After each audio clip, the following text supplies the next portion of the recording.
অ্যানাস কিচেনে আপনাদের সবাইকে স্বাগত। আশা করি সবাই ভালো আছেন। আজকে আমি বানাবো সম্পূর্ণ নিরামিষভাবে একটি দারুণ রেসিপি। প্রথমে একটি বাটিতে 1 কাপ মটর ডালকে আমি ভিজিয়ে রাখবো।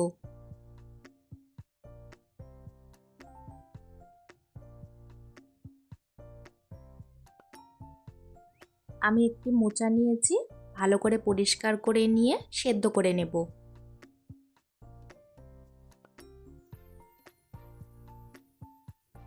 আজকের রেসিপিটা যদি আপনাদের ভালো লাগে, আমার চ্যানেলটিকে লাইক, শেয়ার, সাবস্ক্রাইব করে আমার পাশে থাকবেন।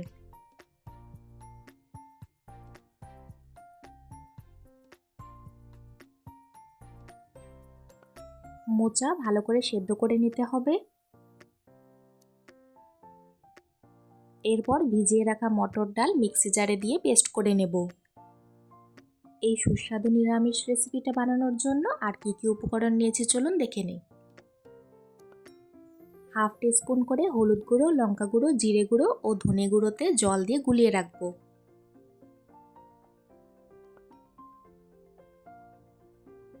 মোচা ভালো করে সেদ্ধ করে নিয়ে জল ঝরিয়ে নিয়েছি। এরপর মিক্সিতে করা ডালের পেস্টটা দিয়ে দিব। এরপর সামান্য হলুদ গুঁড়ো,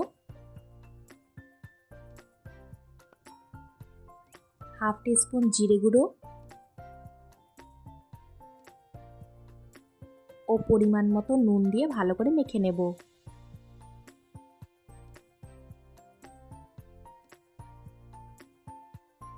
সামান্য উপকরণে বানানো এই নিরামিষ রেসিপির কাছে কিন্তু মাছ মাংস ফেল।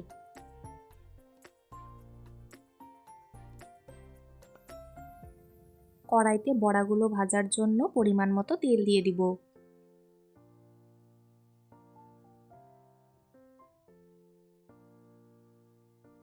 তেল ভালো করে গরম করে নিয়ে বড়াগুলো ছেড়ে দেব।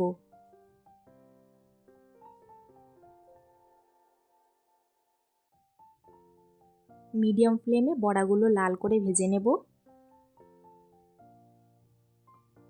বড়াগুলো ভেজে নিয়েছি, এখন একটি পাত্রে তুলে রাখবো। কড়াইতে 2 টেবিল স্পুন তেল রেখে দিয়ে সম্পূর্ণ তেলটা উঠিয়ে নিয়ে 5 ফোড়ন দিয়ে দিব।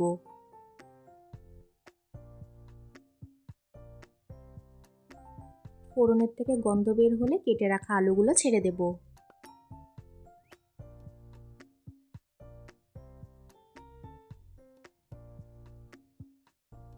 আলুগুলো হালকা রঙাশ অবধি ভেজে নিয়েছি, এখন গুলে রাখা মশলাটা দিয়ে দেব।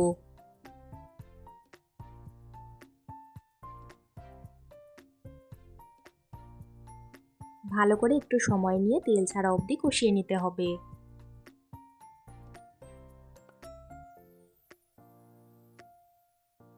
স্বাদ মতো নুন ও 1 টিস্পুন চিনি দিয়ে দিব।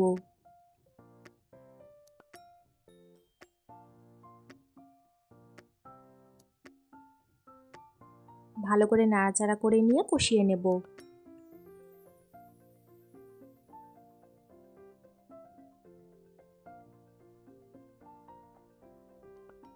মশলা থেকে তেল ছেড়ে এসেছে, এখন পরিমাণ মতো জল দিয়ে দিব।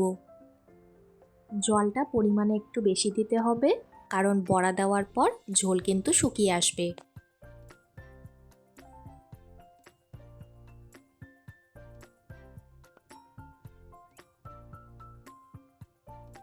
ঝোল ফুটে আসলে হাফ টিস্পুন ঘি ও 1/4 টিস্পুন গরম মশলা গুঁড়ো ছড়িয়ে দেব।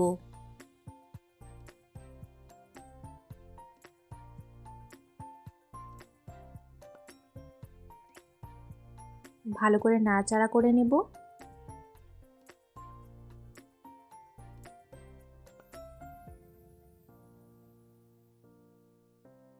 এখন ভেজে রাখা বড়াগুলো ছেড়ে দেব।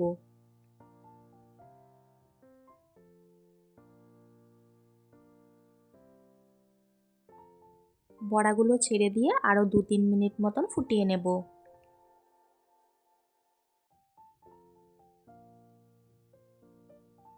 ব্যাস তৈরি হয়ে গেল আমাদের আজকের রেসিপি, খুবই টেস্টি মোচার বড়ার রসা। এই নিরামিষ রেসিপিটি কেমন লাগলো অবশ্যই কমেন্টসে জানিও। মোচা তো অনেকভাবে খাওয়া যায়, একবার আমার রেসিপিটি ফলো করে এইভাবে বানিয়ে খাবেন, আশা করি ভালো লাগবে। আজকের ভিডিও দেখার জন্য আপনাদের সবাইকে অনেক ধন্যবাদ। সবাই খুব ভালো থাকবেন।